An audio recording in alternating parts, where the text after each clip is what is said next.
ഇന്നലെ പുലർച്ചെ 3:30 കാണാതായ പത്ര ഏജന്റ് ഗണേഷ് എന്ന ശ്രീധരന്റെ മൃതദേഹം മാങ്ങാട്രി ഭാഗത്തിന്റെ സമീപത്തു നിന്നും കണ്ടെത്തി. ഇന്നലെ രാവിലെ മുതൽ രാത്രി 7 മണി വരെ ഫയർഫോഴ്സും സന്നദ്ധ സേവകരും തിരച്ചിൽ നടത്തിയെങ്കിലും കണ്ടെത്താനായില്ല. ഇന്ന് പുലർച്ചെ 6 മണിയോടുകൂടി താനൂരിൽ നിന്നുള്ള TDRF ടീമും തിരച്ചിലിനിറങ്ങിയിരുന്നു. TDRF ടീമുകൾ തെരച്ചിൽ നടത്തുന്നതിനിടയിലാണ് നാട്ടുകാരായ ചിലർ മൃതദേഹം ഇവിടെ കണ്ടത്.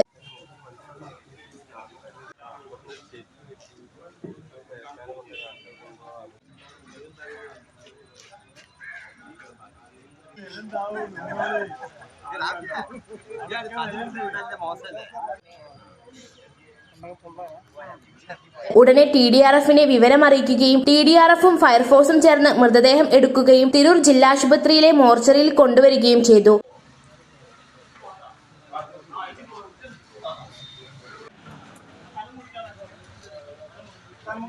തിരൂരിൽ ഏറ്റവും സീനിയറായ പത്ര ഏജന്റാണ് ഗണേഷ് എന്ന ശ്രീധരൻ. പച്ചാട്രി സ്വദേശിയാണ് ഇദ്ദേഹം. തിരൂർ പൊന്നാനി പുഴയിൽ എഡ്രിക്കടവ് ഭാഗത്തു നിന്നും പുഴയിൽ കാണാതായ പത്ര ഏജന്റ് ശ്രീധരന്റെ മൃതദേഹം മാങ്ങാട്രി ഭാഗത്തു നിന്നും ലഭിച്ചു. സലാം മഞ്ചുടി, ഷെഫീഖ് തിരൂർ, ഷെഫീഖ് ബാബു താനൂര്, ഉഷ തിരൂർ, കബീർ താനൂര്, ആഷിഖ് താനൂര്, ആബിദുർ റഹ്മാൻ ഇരിങ്ങാവൂര് എന്നിവരാണ് TDRF പ്രവർത്തകരായിരുന്നത്. ന്യൂസ് 99 തിരൂർ.